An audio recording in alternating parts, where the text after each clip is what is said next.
In the 2nd century, near Arles, the Romans constructed the Barbegal mill complex, the greatest concentration of mechanical power in antiquity. This massive industrial site utilized a sophisticated system of 16 overshot waterwheels arranged in 2 parallel rows down a steep hillside. The facility was fed by the Aqueduct, which channeled water from the Alpilles mountains to power the heavy wooden machinery. Engineering of this scale demonstrated the Roman Empire's ability to transition from manual labor to complex, automated grain processing systems. Each wheel was connected to a pair of millstones, allowing for the simultaneous grinding of vast quantities of flour daily. The design utilized the force of gravity as water fell from one level to the next, turning every wheel in succession. This arrangement allowed the complex to produce an estimated 4.5 tons of flour every 24 hours of operation. Such high output was essential for feeding the growing population of Arles, known today as the modern city of Arles. The site represents one of the earliest examples of a factory-style layout, prioritizing efficiency and logical flow over aesthetic design. Roman engineers chose this specific location because the steep terrain provided the necessary kinetic energy for the overshot wheel design. Inside the mill rooms, the sound of grinding stone and rushing water created a constant, deafening industrial atmosphere for workers. The millstones were crafted from high-quality volcanic basalt, often sourced from distant quarries, to ensure durability and grinding precision.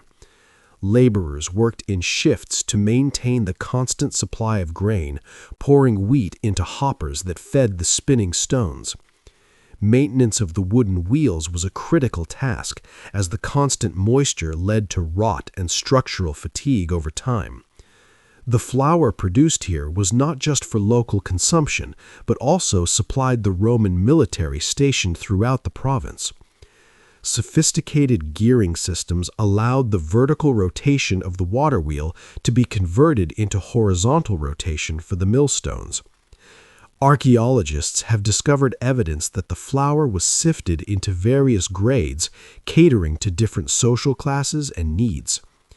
The water used by the mills was subsequently channeled to the city to serve other purposes, showing Roman hydraulic efficiency.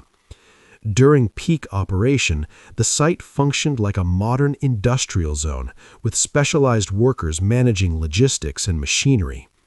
This concentration of technology at Barbegal remained unmatched in the Western world for nearly 1,000 years after its peak. As the Roman Empire faced economic shifts and security challenges, the reliance on such centralized industrial hubs became a vulnerability. The complexity of the Barbegal system required constant imperial investment and a stable supply chain that eventually began to crumble. By the 3rd century, changes in the local environment and the shifting course of water sources impacted the mill's total output. The eventual decline of the Barbegal complex mirrored the broader decentralization of the Roman economy during the late imperial period. Despite its eventual abandonment, the ruins of Barbegal provided vital evidence of the high level of Roman mechanical understanding. Modern excavations have reconstructed the site's layout, revealing the precise mathematical calculations used by the ancient builders. The site challenges the long-held belief that the Roman economy was solely dependent on manual labor of enslaved people. Barbegal stands as a testament to a period of history where human ingenuity harnessed nature to achieve mass production. The facility remains a primary example of how the Romans integrated technology and infrastructure to sustain their vast urban populations. Understanding Barbegal allows us to appreciate the true scale of the Roman Industrial Revolution and its enduring historical impact.